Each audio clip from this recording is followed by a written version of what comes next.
ಅವರು ಹೈನುಗಾರಿಕೆಗೆ ತೊಗೊಂಡಿದ್ದಾರೆ. ಎಮ್ಮೆ ಸಾಕಾಣಿಕೆ ಮಾಡಿ ಮತ್ತೇನು ಸಾಕಾಣಿಕೆ ಮಾಡಿ ನಾವು ಬದುಕು ಮಾಡ್ಬೇಕಂತ ಎಮ್ಮೆನ ಸತ್ತು ಹೋಗಿ ಅಂತ ಹೇಳ್ತಾ ಇದ್ದಾರೆ ಪಾಪ ಅವರು. ಅದನ್ನು ಕನ್ಸಿಡರ್ ಮಾಡಬೇಕಲ್ಲ, ಅದನ್ನೆಲ್ಲ ಕನ್ಸಿಡರ್ ಮಾಡಿ ಅಟ್ಲೀಸ್ಟ್ ಆಯ್ತಪ್ಪ ಎಷ್ಟು ನಿಮಿಷ ನೋಡ್ಕೊಂಡು ಮತ್ತೇನೋ ಮಾಡಿ ಸರ್ಕಾರದಾಗ ಒಂದು ಹಸ್ತಕ್ಷೇಪ ಮಾಡಿ ಸಹಾಯ ಮಾಡಬೇಕಲ್ಲ ಪಾಪ ಆ ಕುಟುಂಬಕ್ಕೆ. ಯಾಕಂದರೆ ಇವತ್ತಿನ ಈ ದೇಶದ ಬೆನ್ನೆಲುಬು ರೈತ ಮತ್ತು ಹೈನುಗಾರಿಕೆ. ಅವ್ರು ಬಿಟ್ಟರೆ ಯಾರು ನಮ್ಗೆ ಹೊಟ್ಟೆ ಅನ್ನ ಹಾಕೋರು.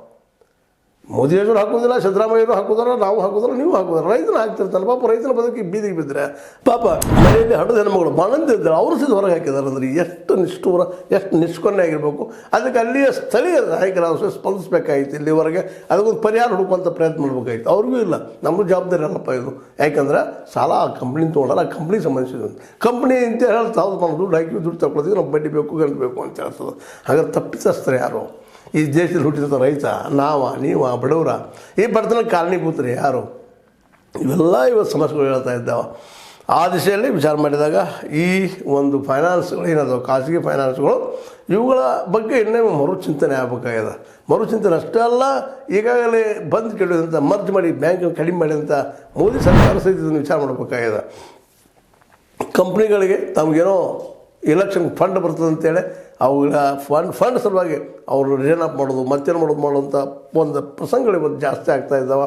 ಅದರ ಬಡ ರೈತ ಇವತ್ತೇನೋ 500,000 ರೂಪಾಯಿ ಕೊಟ್ಟು ಅದು ಗ್ಯಾರಂಟಿ ಕೊಟ್ಟು ಅವರ ಕುಟುಂಬವನ್ನು ಖರೀದಿ ಮಾಡುವಂಥ ಈ ಪಕ್ಷಗಳು ಮತ್ತು ಸರ್ಕಾರಗಳು ಈ ಒಂದು ಅವ್ರ ಬದುಕಿನ ಬಗ್ಗೆ ಇನ್ನಷ್ಟು ಕಾಳಜಿಯನ್ನು ವಹಿಸಬೇಕಾಗಿತ್ತು. ಇಲ್ಲಿವರೆಗೆ ಅದಾಗಿಲ್ಲ.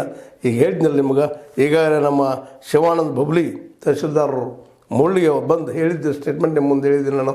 ಇದ್ಯಾಕಪ್ಪ ಅಂತಂದ್ರೆ ಇದು ಒಬ್ಬ ಅಧಿಕಾರಿಯಾಗಿ ಅಲ್ಲೇ ಏನು ಆಗ್ಯದ ಅನ್ನೋದು ನ್ಯಾಯಾಲಯದಿಂದ ಹಸ್ತಕ್ಷೇಪ ಮಾಡಲಿಕ್ಕೆ ಬರೋದು ಸಹ ಹೇಳ್ತಾರೆ, ಎಲ್ಲರೂ ಇಲ್ಲಂತಲ್ಲ, ಮತ್ತು ಅವ್ರಿಗೆ ಹೇಳಕ್ಕೆ ಬರೋದು ಅದಷ್ಟೇ.